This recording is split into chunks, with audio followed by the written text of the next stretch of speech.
இன்னும் புதுசா பக்காமாச்சு அவரு நான் 2500 கொடுப்பேன். எங்க இருந்து கொடுப்பேன்? நீயே எளிய மனிதர் 250 கோடி உச்சத்தை விட்டுட்டு நடுத்தருக்கு நிக்கிற, பொண்டாட்டி பிள்ளையெல்லாம் விட்டுட்டு நிக்கிற. அரசியலுக்கு வந்தா பொண்டாட்டி பிள்ளையெல்லாம் விட்டுட்டு வரணும் உனக்கு யாரா சொன்னது? உங்களுக்கு யாரா சொன்னது? எனக்கு தான்டா இருக்கு பொண்டாட்டி பிள்ளைய, எல்லாரும் தான்டா கல்யாணம் பண்ணி வாழ்றோம். என் பிள்ளை மீது எனக்கு அக்கறை இருக்கிறதுனால தான்டா, என் பொண்டாட்டி மேல எனக்கு அக்கறை இருக்கிறதுனால தான்டா இந்த நிலத்திற்கும் வளத்திற்கும் உரிமைக்கும் போராடி களத்துல நிக்கிறோம். பொண்டாட்டி புள்ள பாசம் எதுவும் இல்லைன்னா சன்னியாசியா போடா, காசி ராமேஸ்வரம் எங்கேயா போடா, போய் பிச்சை எடுத்து போடா பரதேசி. நிக்கிறாரா இங்க நான் உச்சத்தை விட்டுட்டு வந்திருக்கேன். உச்சத்தை விட்டுட்டு எங்க எதுல போறீங்க? தனி விமானத்துல. எல்லாத்தையும் துறந்த நீங்கள் தனி விமானத்தை திறந்துட்டு எளிய மக்கள்கிட்ட இந்த மாதிரி ஒவ்வொரு பகுதியா வாக்கு கேட்பியா? நீ உன்னால இந்த மக்கள்கிட்ட நிக்க முடியுமா? உச்சி வெயில்ல 12 மணி 1 மணிக்கு 1 மணி நேரம் நின்று நாங்க பேசுறோம்டா. நீ மக்கள் பிரச்சனைக்கு ஒரு 10 நிமிஷம் உச்சி வெயில நின்று பேசுவியா? மேற்கூரை கீழே இருந்து ஒரு ஏசி, பின்னாடி ஒரு ஏசி, முன்னாடி ஒரு ஏசி, நடுவுல உங்களுக்கு பின்னாடி பாட்டு பாடுறதுக்கு எசப்பாடு பாடுறதுக்கு கேரவனுக்குள்ள 2 பேரு, அங்கவை சங்கவைன்னு 2 பேர், இங்கிட்ட அங்கிட்ட ஒருத்தர். டேய் நீங்கெல்லாம் அரசியல் பேசுற அரசியல். நீங்க ஒரு தலைவனை பாருங்க. இப்ப நான் திமுக காரங்களை திட்டும் போதோ அதிமுக காரங்களை திட்டும் பொழுதோ இல்ல உங்களுடைய அன்பு தளபதி உங்களுடைய பாச அண்ணன் உங்கள் தளபதி விஜயை திட்டும் பொழுது உங்களுக்கு கோபம் வருதா? எல்லா கோபத்தையும் சேர்த்து வை. என்னை அடிக்கணும்னு தோணுதா? என்னை குத்தணும்னு தோணுதா? என்னை அடிக்கணும் குத்தணும்னு தோணுதுன்னா அந்த வெறியை ஏத்தி வச்சுக்க. ஏப்ரல் 23 உள்ள போ வாக்ககத்துக்குள்ள. என் முகத்தை பாரு, எங்க அண்ணன் சீமான் முகத்தை பாரு. எங்க மேல உனக்கு கோபம், டேய் என் கட்சி தலைவனையாடா அப்படி பேசுன, உன்னை குத்துறா அப்படின்னு இந்த விவசாயில குத்திட்டு போயிரு. அதுல மட்டும் குத்திட்டு போயிரு. எங்களுக்கு நாங்க பாத்துக்கிறோம் மத்தத. என்ன குத்துறதா நினைச்சுக்க, எங்க அண்ணன் சீமான குத்துறதா நினைச்சுக்க. இந்த சின்னத்துல குத்து எங்க அண்ணன் முகம் தான் இதுல இருக்கு, வேற யாரும் முகமும் இல்லை, எங்க அண்ணன் முகம் தான் இருக்கு. உனக்கு கோபம் வருதா? குத்து. இந்த நாட்டில் எதுவுமே சரியில்லை, உனக்கு கோபம் அப்ப வரணும். என் தாய்மார்களுக்கு 1000 ரூபாய் இலவசை கொடுத்து விட்டு இலவச காசுக்கு ஸ்டாலின் காசு என்று பெயர் வைத்தார்கள். கோபம் வரல உங்களுக்கு. எங்கள் தாய்மார்களுக்கு இலவச பேருந்து கொடுத்துட்டு ஓசி பஸ் என்று பேசினார்கள், உங்களுக்கு கோபம் வரல. எங்கள் பிள்ளைகளுக்கு 1000 ரூபாய் பெண்களுக்கு கல்லூரிக்கு பணம் கொடுத்து விட்டு செல்போன் வாங்கி பேச சொன்னார்கள், உங்களுக்கு கோபம் வரல. இப்படி எதற்குமே கோபப்படாத நீங்கள், ஆற்று மணல் கொள்ளை போகும்போது கோபப்படாத நீங்கள், கனிம வளம் கொள்ளைப்பட போகும்போது கோபப்படாத நீங்கள், இந்த ஒரு முறை கோபப்படுங்க. எப்பயாவது ஒரு முறை கோவப்படுங்க. ஸ்டாலின் தொடரட்டும், அரசு பள்ளிக்கூடங்களை இழுத்து மூடட்டும். ஸ்டாலின் தொடரட்டும், மக்களுக்கு வாக்கி அரிசி போடட்டும். ஸ்டாலின் தொடரட்டும், தமிழ்நாட்டை கூறு போட்டு விற்கட்டும்.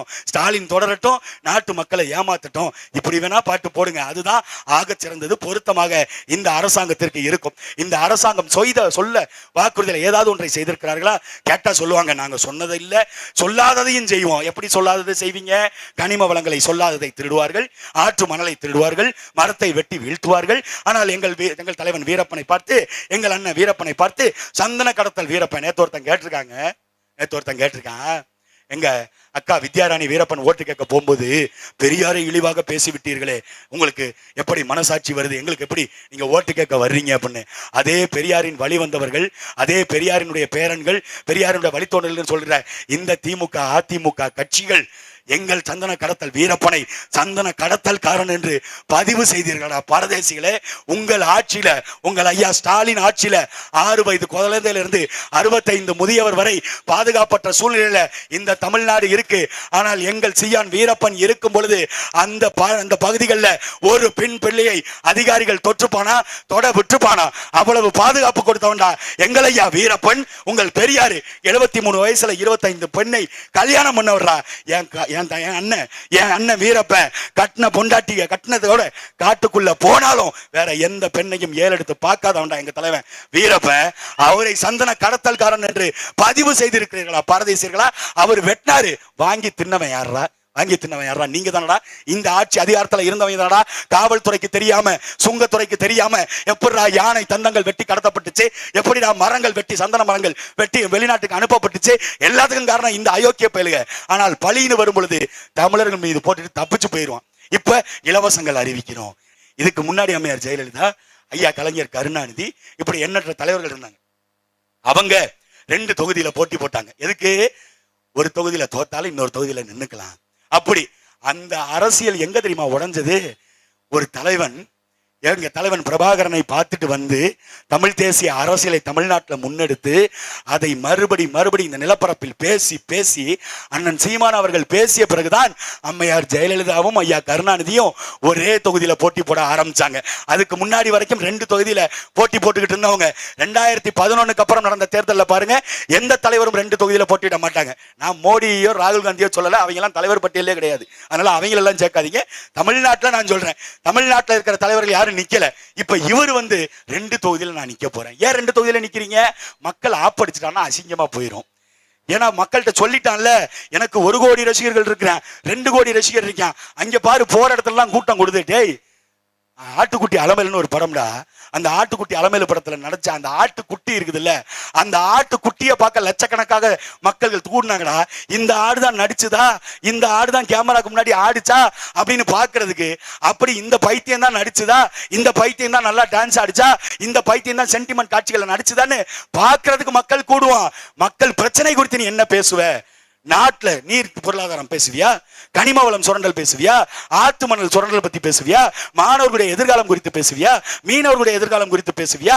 எது குறித்து உங்களுக்கு சிந்தனை இருக்கு? இளைஞர்களுக்கு வேலை வாய்ப்பை கொடுப்பேன், அவர் ஒரு அறிக்கை வெளியிடுறார், இளைஞர்களுக்கு வேலை வாய்ப்பை கொடுப்பேன். எப்படி கொடுப்ப? அரசு துறை நிறுவனங்கள்ல இருக்கிற வேலை வாய்ப்புகளை எல்லா இடங்களையும் பூர்த்தி செய்வேன்.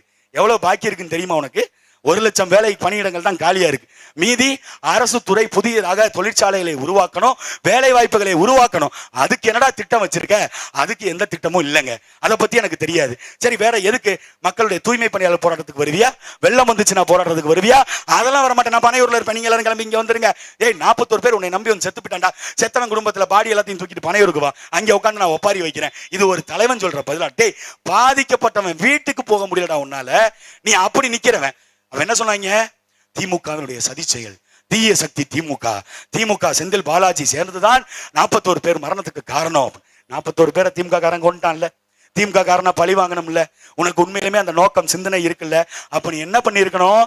எங்க உன்னை அடிச்சானோ, எங்க மக்கள் பாதிக்கப்பட்டிருக்காங்களோ அந்த தொகுதியில போய் நீ போட்டி போட்டிருக்கணும். கரூருக்கும் பெரம்பூருக்கும் ஏதாவது சம்பந்தம் இருக்குதா? இல்ல நாகப்பட்டினத்துக்கும் பெரம்பூருக்கும் ஏதாவது சம்பந்தம் இருக்குதா? சம்பந்தமே இல்லாம பெரம்பூர்ல வந்து நிக்கிற, சம்பந்தமே இல்லாம நான் போய் திருச்சி கிழக்குல வந்து நிக்கிறேன். நீ வாடி, திருச்சி என் ஊர் தான், போய் நான் வெளுப்பேன். 21ஆம் தேதி முழுக்க உனக்குன்னே ஒதுக்கி திருச்சி கிழக்குல வச்சு வெளுப்பேன். அந்த மாதிரி இந்த பெரம்பூர் தொகுதியில தெருவா வருவோம். யார் நீ? எதற்காக இந்த மண்ணை மக்களை ஆளணும்னு நினைக்கிற? மக்கள் பிரச்சனை குறித்து பேச முடியாது. என்னை முதலமைச்சராக தேர்ந்தெடுங்கள், அப்புறம் நான் நாட்டு மக்கள்கிட்ட வந்து பிரச்சனையை பத்தி கேட்கிறேன். எனக்கு என்ன பிரச்சனைன்னு தெரியாம நீ அதிகாரத்துக்கு வரணும்னு நினைக்கிறேன்னா நீ நாளைக்கு எப்படி நீ என்னை மதிப்ப?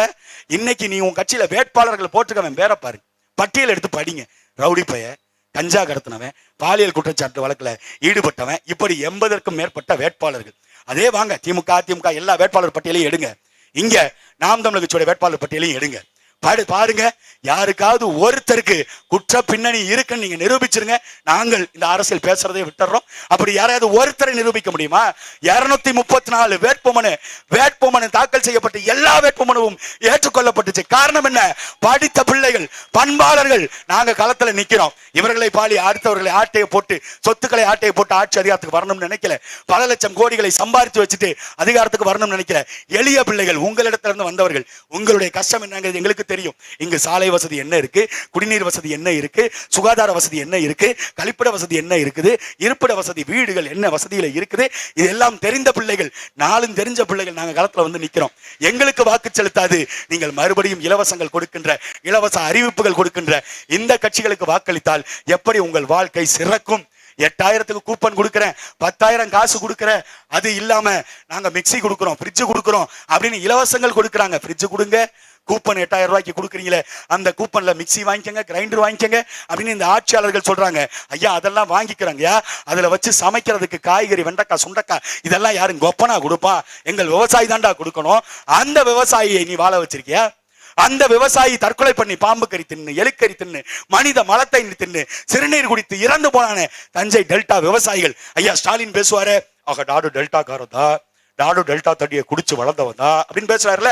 வேணா வாங்க, இறந்து போன விவசாயி குடும்பத்தில இருந்து ஒரு சொம்பு தண்ணி வாங்கி தர்றோம், குடிங்க, அப்பயாவது ரோசம் வருதான்னு பார்ப்போம். அந்த விவசாயிகள் செத்ததுக்கு இழப்பீடாக இந்த அரசாங்கம் ஒரு 50,000 கொடுக்கல, ஒரு 50,000 விவசாயிகளுக்கு கொடுக்கறதுக்கு மனசு வரல. ஆனா இதே அரசாங்கம் தான் கள்ளக்குறிச்சியில கண்ணுக்குட்டின்னு ஒரு திமுக காரரு திமுகவுடைய ஒன்றிய செயலாளர் கள்ளச்சாராயம் காட்சி வித்தாரு. அந்த கள்ளச்சாராயத்தை குடித்து 83 பேர் மரணம் அடைந்தார்கள். அந்த 83 பேருக்கும் ஒரு ஆளுக்கு 10 லட்சம். எப்படி?